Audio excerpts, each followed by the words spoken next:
ब्रह्ममुरारिसुरार्चितलिङ्गं निर्मलभासितशोभितलिङ्गम्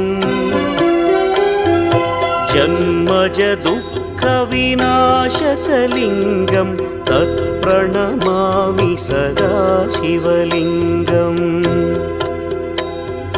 देवमुनिप्रवरार्चितलिङ्गं कामदहन करुणाकरलिङ्गम् रावणदर्पविनाशकलिङ्गं तत्प्रणमामि सदा शिवलिङ्गम्